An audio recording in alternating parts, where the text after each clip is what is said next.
Friends, welcome back to Chitra science hub. आज का हमारा टॉपिक है polymerization in heterogeneous systems. Polymerization की जो टेक्निक्स हैं वो हमारी दो तरह की होती हैं। एक होमोजीनियस पॉलीमराइजेशन प्रोसेस और एक दूसरा है हेटेरोजेनियस पॉलीमराइजेशन प्रोसेस। इसमें होमोजीनियस पॉलीमराइजेशन प्रोसेस ऑलरेडी हम प्रीवियस वीडियो में डिस्कस कर चुके हैं। आज हम डिस्कस करेंगे हेटेरोजेनियस पॉलीमराइजेशन प्रोसेस। तो क्या है हमारा हेटेरोजेनियस पॉलीमराइजेशन? इस टेक्निक में जो है हम आपका जो है मोनोमर और जो पॉलीमर हैं दोनों जो क्या है उनमें हमारे क्या है, इनके अंदर हेटेरोजेनियस मतलब सिस्टम इन्वॉल्व होता है। मतलब जो हेटेरोजेनियस सॉल्यूशंस होते हैं ये मतलब इनके हमारे मोनोमर के और पॉलीमर के। हेटेरोजेनियस प्रोसेस में क्या होता है, मोनोमर और पॉलीमर जो दोनों ही हमारे क्या है वो जो है रिएक्शन मीडियम में सॉल्युबल नहीं होते। और रिएक्शन मीडियम जनरली हम क्या लेते हैं, वाटर लेते हैं। हेटेरोजेनियस पॉलीमराइजेशन प्रोसेस जो है वो फर्दर दो तरह का है, एक इमल्शन और एक आपका सस्पेंशन पॉलीमराइजेशन। पहले इमल्शन पॉलीमराइजेशन के अंदर हम क्या करते हैं, जो मोनोमर होता है वो तो होता है वाटर इनसॉल्युबल और इनिशिएटर जो होता है वो होता है वाटर सॉल्युबल। और इनिशिएटर जनरली हम क्या यूज़ करते हैं इसमें, पोटेशियम परसल्फेट। मोनोमर को हम डिस्पर्स कर देते हैं लार्ज अमाउंट ऑफ वाटर के अंदर और उसके बाद उसे इमल्सिफाइड कर देते हैं by the addition of soap. तो सोप को हम इमल्सिफायर की तरह इसमें यूज़ करते हैं। उसके बाद हम इनिशिएटर ऐड करते हैं और होल जो कंटेंट है हमारा उसे एक फ्लास्क में लेके और हीट करते हैं कांस्टेंट टेम्परेचर पे विद वाइगोरस एगिटेशन। इसमें जो है बहुत फास्ट स्पीड पे हम एगिटेशन करते हैं एक थर्मोस्टेट के अंदर, और इस सब प्रोसेस को हम करते हैं नाइट्रोजन के एटमॉस्फेयर में।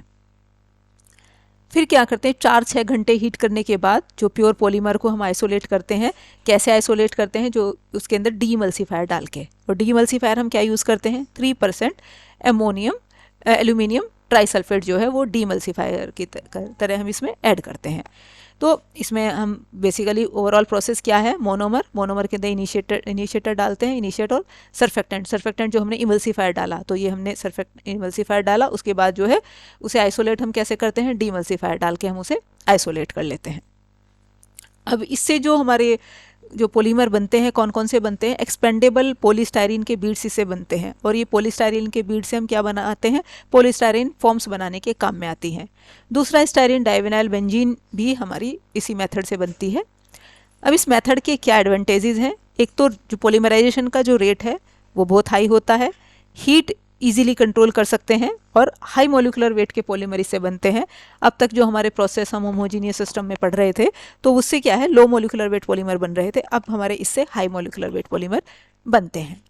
अब क्या डिसएडवांटेजेस हैं इसकी, एक तो पॉलीमर जो है इसमें एज सच यूज़ नहीं कर सकते, उसे प्योरीफाई करना होता है, तो प्योरीफिकेशन की रिक्वायरमेंट होती है।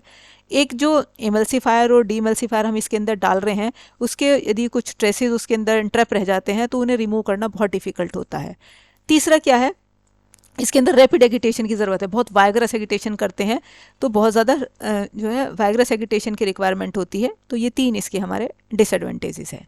अब जो पॉलीमर हमारे हेटेरोजेनियस सिस्टम से हम बनाते हैं आपके, उसका जो है और उसमें बेसिकली इमल्शन पॉलीमराइजेशन से, तो उसका यूज़ कहाँ कहाँ होता है, मतलब कौन कौन से पॉलीमर बनते हैं इससे, जो एक तो वाटर बेस्ड जो पेंट्स हैं, एडहेसिव्स हैं, प्लास्टिक्स हैं, और जो है ब्यूटाडाइन, क्लोरोप्रीन, इनकी मैन्युफैक्चरिंग भी इसी प्रोसेस से होती है।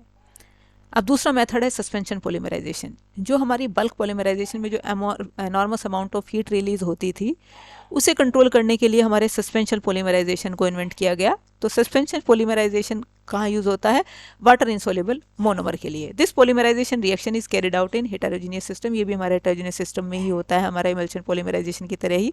Eight the end of polymerisation polymer is separated out as spherical beads और पल्स। और पॉलीमराइजेशन के एंड में पॉलीमर को हम कैसे सेपरेट करते हैं, बीड्स के फॉर्म में, मतलब पल्स के फॉर्म में, मोती के फॉर्म में हमें मिलते हैं। इस वजह से इस पॉलीमराइजेशन की टेक्निक को हम पर्ल और बीड पॉलीमराइजेशन भी कहते हैं। The water insoluble monomer is suspended in water as teeny droplets and an initiator is dissolved in it by continuous agitation। जो वाटर इंसोल्यूबल मोनोमर है उसे हम वाटर में सस्पेंड कर देते हैं, मतलब टीनी ड्रॉप के फॉर्म में, और उसके अंदर फिर क्या करते हैं, इनिशिएटर डिसॉल्व करते हैं और उसे सिस्टम को कंटिन्यूसली एगिटेशन उसका करते रहते हैं। The suspension is prevented from coagulation by using suspending agent. वो कोगुलेट ना हो जाए सस्पेंशन हमारा, उसे प्रिवेंट करने के लिए सस्पेंडिंग एजेंट उसके अंदर यूज़ करते हैं, जैसे PVA है, जिलेटिन है, मिथाइल सेलुलोज, ये सब जो क्या है सस्पेंडिंग एजेंट के फॉर्म में यूज़ करते हैं। Each droplet of the monomer contain dissolve initiator, और हर ड्रॉप के अंदर जो मोनोमर की ड्रॉप है उसके अंदर डिजोल्व इनिशिएटर ऑलरेडी होता है। The whole content is taken in a flask and heated at constant temperature with vigorous agitation in a thermostat with nitrogen atmosphere. Whole system को जो है फ्लास्क में लेके कांस्टेंट टेम्परेचर पे हम हीट करते हैं और उसकी वाइग्रस एगिटेशन उसके अंदर करते रहते हैं थर्मोस्टेट में, और ये भी हमारा जो है इसे भी हम क्या है नाइट्रोजन के एटमॉस्फेयर में ही इस प्रोसेस को, पूरे प्रोसेस को हम कराते हैं। After the end of 8 hours pearls like polymer are obtain, और 8 घंटे के जो है हीटिंग और एगिटेशन के बाद पर्ल लाइक पॉलीमर हमें ऑब्टेन होते हैं, which is filtered and washed by water. उन्हें फिल्टर कर लेते हैं और वाटर से वॉश कर लेते हैं। तो इसका जो होल प्रोसेस है उसमें क्या है, मोनोमर लेते हैं किसमें, जो हमारा वाटर में सस्पेंडेड है, उसके अंदर इनिशिएटर डाल देते हैं, जो हमारा क्या है इनिशिएटर, क्या जो मोनोमर में ऑलरेडी डिजोल्व है, प्लस सस्पेंडिंग एजेंट डालते हैं और उससे हमारा क्या है पॉलीमर बनता है। उसमें हम क्या डाल रहे थे कि मल्सीफायर डाल रहे थे, डीमल्सीफायर डाल रहे थे, इसमें हम क्या डालते हैं मोनोमर लेंगे, इनिशिएटर लेंगे और सस्पेंडिंग एजेंट लेंगे।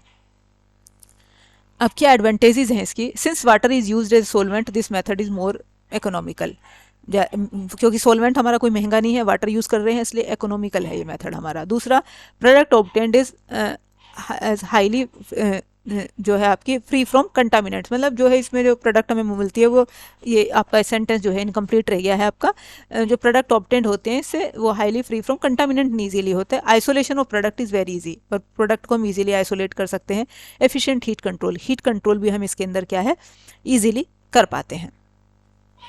नेक्स्ट, डिसएडवांटेजेस क्या क्या है इसकी, this method is applicable only for water insoluble monomer, केवल वाटर इंसॉल्युबल मोनोमर के लिए ये मेथड हमारा एप्लीकेबल है। दूसरा, control of particle size is difficult, particle size को कंट्रोल करना हमारा जो है चूंकि टिनी ड्रॉपलेट के फॉर्म में होते हैं वो डिफिकल्ट टास्क है। तो ये इसके एडवांटेजेस हैं। अब यहाँ कहाँ इसकी एप्लीकेशन है, जो पॉलीस्टाइरीन बीड्स जो इससे बनते हैं वो हम आयन एक्सचेंजर में यूज़ करते हैं, और जो ये टेक्निक जो है हमारी क्या है हेटेरोजेनियस सिस्टम्स में सब में ही हमारी ये इन्वॉल्व होती है, सब में ही हमारा इसका टेक्निक का यूज़ होता है। तो ये था हमारा आज का लेक्चर। Thank you.